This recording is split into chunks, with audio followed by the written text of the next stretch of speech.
Honesty is a virtue, or at least it should be. Some people are willing to be honest to the nth degree, willing to be honest regardless of what it does to them at the end of the day, how it could cost them relationships, how it could cost them their job. This integrity of being honest is everything. And then there's other people who would say that they're honest, but only when it works to their advantage.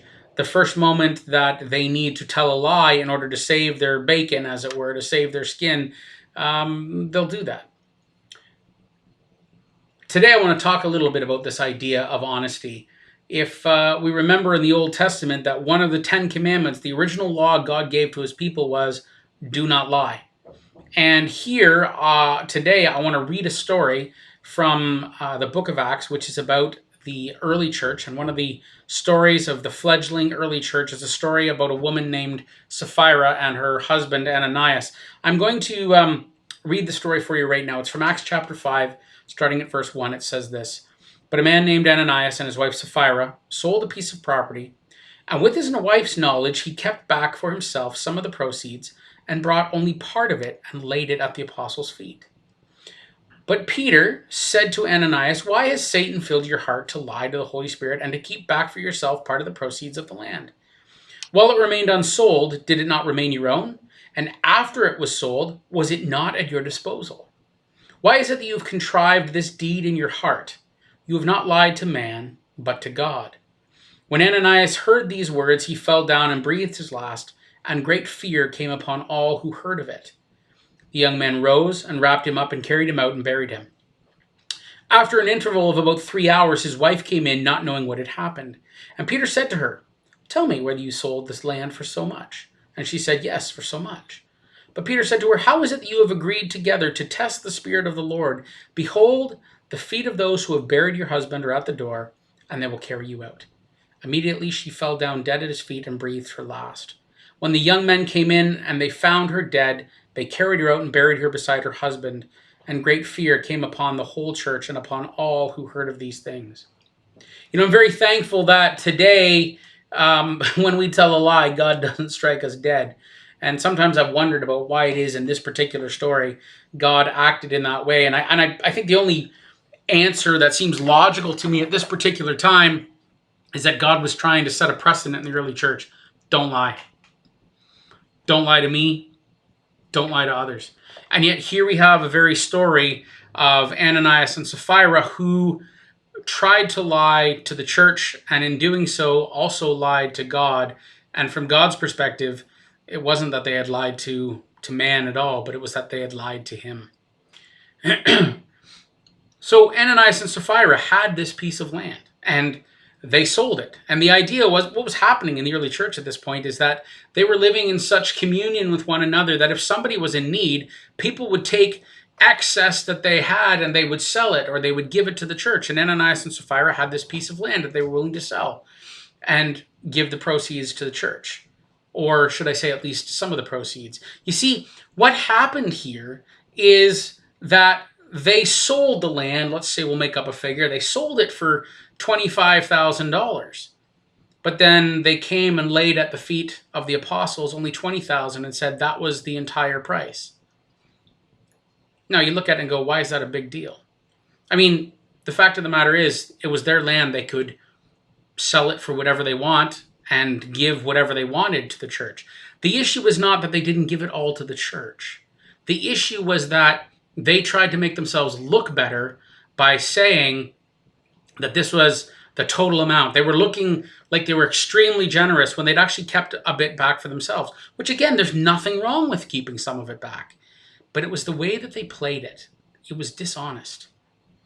And ultimately, I think what strikes me about this particular story is that oftentimes we hide things from humanity, from other human beings, things that we think, things that we do, sinful things often. And it's one thing to sin and hide it from humanity. The problem is that oftentimes I think we get it into our head that if we can fool man, fool humanity around us, that ultimately we're fooling God. But we never do fool God. but somehow we think we can justify it.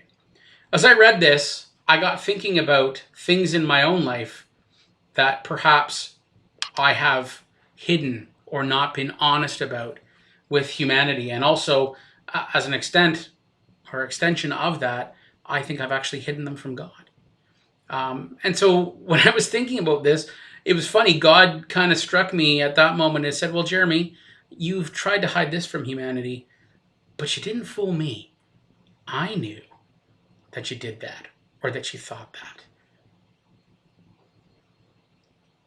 And there was a real conviction that came upon me at that moment. And I spent some time as I journaled and prayed that day, asking God to forgive me for ways that I had been sinful and ways that I had tried to hide it from Him. And I became very aware that God sees everything. What's also interesting about this is it wasn't just Ananias who lied here. His wife did as well. Now, she didn't know that her husband had died. If she'd known that her husband had died, she probably would have told the truth. But the truth should always matter regardless of the consequence. And I think that's the real problem for us at times is we only think the truth matters when it's about us. The truth always matters. The truth matters even if it costs us at the end of the day. So let me ask you a question. How are you lying to God?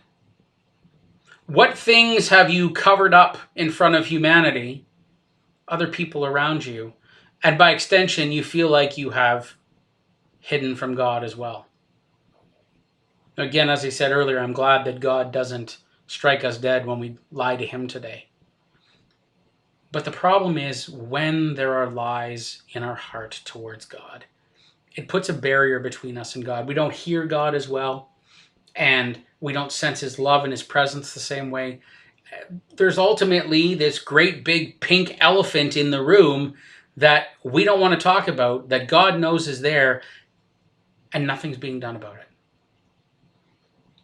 As you spend time with God today, maybe you do spend time with God, maybe you don't, but I want to challenge you to spend some time with God and say, God, what is it that I've been lying to you about?